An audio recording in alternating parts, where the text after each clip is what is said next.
Wah,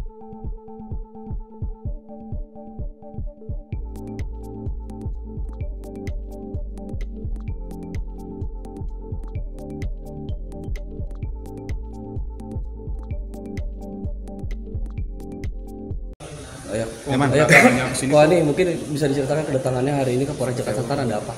Oh, ini di BAP untuk kasusnya Syahrul Isa. Mungkin tadi di atas saat diperiksa ada berapa pertanyaan? Oh ya, yang pasti masalah Syahrul Isa ini, walaupun dia membawa penetapan pengadilan, itu tidak bisa menganulir Al-Quran. Jadi ibadahnya seseorang, laki-laki atau perempuan sudah diatur dalam Al-Quran. Tidak bisa diintervensi oleh hukum undang-undang KUHP, bahkan UUD. Berarti ini laporan sebelumnya atau ada laporan lain? Ada banyak yang melaporkan. Saya baru hari ini di BAP, nanti berikutnya saksi-saksi dan saksi ahli. Berarti ini menegaskan bahwa Kuali datang sini untuk laporan Kuali terhadap Isa Sega berarti. Ya, kita ucapkan terima kasih ya ke Kepolisian Republik Indonesia, bapak-bapak ibu polisi yang Masya Allah, kan banyak tuh viral, nggak diurus.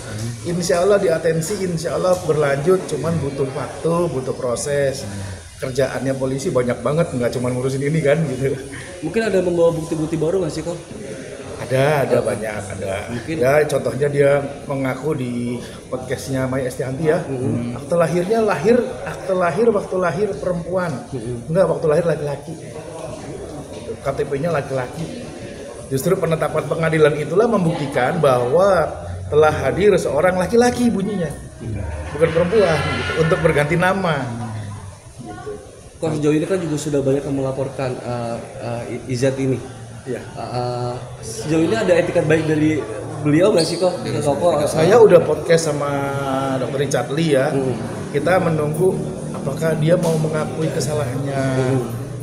Kita tidak membenci manusianya enggak, tapi ini fatal kesalahannya karena melanggar ketentuan Al-Quran. Walaupun Anda pakai penetapan pengadilan, penetapan presiden sekalipun nggak akan bisa merubah tata cara ibadah yang diatur Al-Quran. Jadi sayangnya sepertinya malah semakin menjadi menantang, yakin dengan saya ini dengan penetapan pengadilan sah gitu. Ya itu silahkan nanti kita buktikan. Apabila nantinya kok misalkan ada etikat baik dari beliau, proses hukum ini tetap berjalan atau seperti apa kok? Saya pernah ngomong di podcastnya Dr. Richard, kalau dia menyadari dan mau menyadari kekilafannya, kesalahannya, meminta maaf, kita ya udahlah. Tapi enggak, ini makin menjadi, jadi mudah-mudahan kan yang kita cari bukan menjahati orang, menjatuhkan orang ya. Kita cari ini menegakkan syariat, mencari ridho Allah. Ya, kalau sudah begitu saya serahkan ke polisian secara hukum. Apalagi dia pernah ngancem katanya, saya mau dipolisikan balik, ya kita tunggu. Saya tunggu, malah ini orang diajak baik-baik kok malah ngancem-ngancem gitu. Tapi menyayangkan nggak sih dengan perlakuan si Isa Sega sendiri sampai sejauh ini? Ya, Geram gimana? geram sih enggak ya, cuman kan banyak tuh waria yang juga transgender yang juga umroh dengan cara laki-laki. Itu malah kita menghargai ya. Bahkan kita doakan mereka kasih hidayah, apa yang didoakan mereka didoakan di sana dikabulkan Allah. Tapi Isa Sega ini menjadi seperti malah menantang, terus malah makin menjadi, malah ngeyel dengan pendiriannya sendiri gitu. Nah, ini kalau sudah begitu ulama nggak didengar, anggota DPR nggak didengar, orang-orang nggak didengar. Nah, ya sudah, kalau begitu diteruskan saja sesuai dengan hukum yang berlaku. Oh, berarti berbeda dengan misalnya almarhum Bunda Dorce kan juga yang itu kan gimana? Dorce kan kasusnya beda ya, gitu. Beliau memang dicek perempuannya lebih banyak.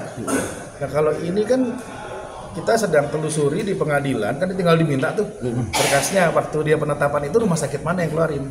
Dasarnya apa loh, orang laki-laki nggak punya rahim, ya nggak punya rahim, terus jelas lebih banyak laki-lakinya. Gitu. Saat kemarin wawancara juga kan beliau ini kan tetap kekeh bahwa dirinya adalah perempuan. Ya. Tapi kalau lihat mungkin seperti apa sih kok? Ya terserah dia bilang dia perempuan atau enggak.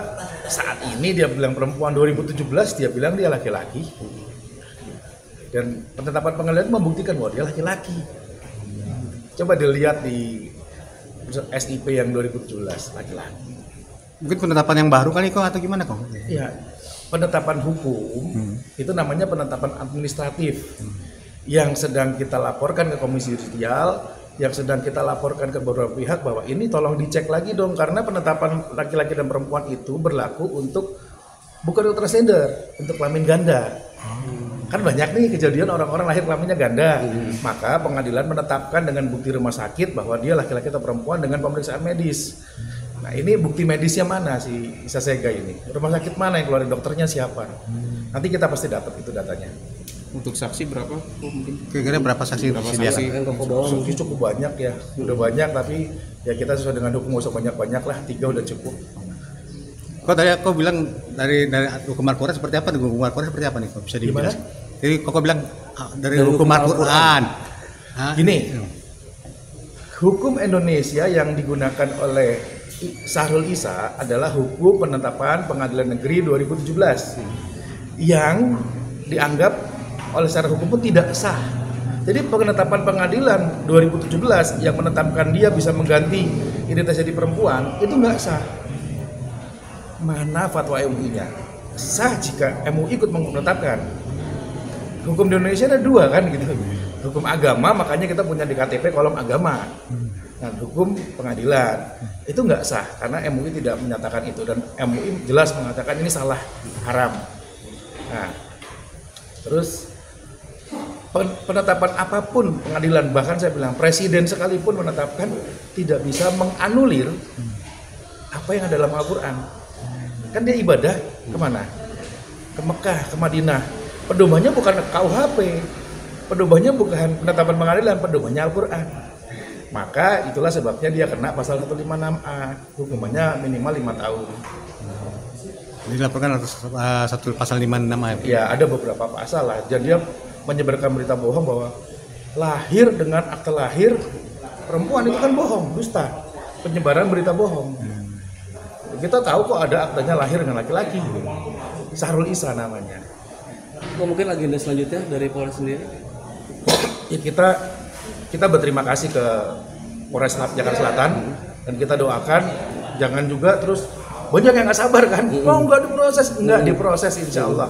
Apalagi ini laporannya bukan cuma saya, jauh sebelum saya ada 8 orang, 9 orang yang sudah lapor di beberapa tempat, nggak cuma di Jakarta, nggak cuma di Polres Selatan. Jadi ini sudah atensi, dan ya polisi kan butuh mengumpulkan bukti-bukti ya, butuh BAP dulu sebelum naik ke penyidikan. Kok mungkin terakhir kok apa pesannya untuk IZ? Ya mudah-mudahan Sahrul ini dapat hidayah ya. Gitu. Jadi mudah-mudahan bagaimanapun dia juga manusia kayak kita kok. Itu mudah-mudahan mau jujur, tidak ikutin ego, dan menyadari semua orang nggak lepas dari salah dan dosa dan khilaf. Oke, siap Pak. Kok terima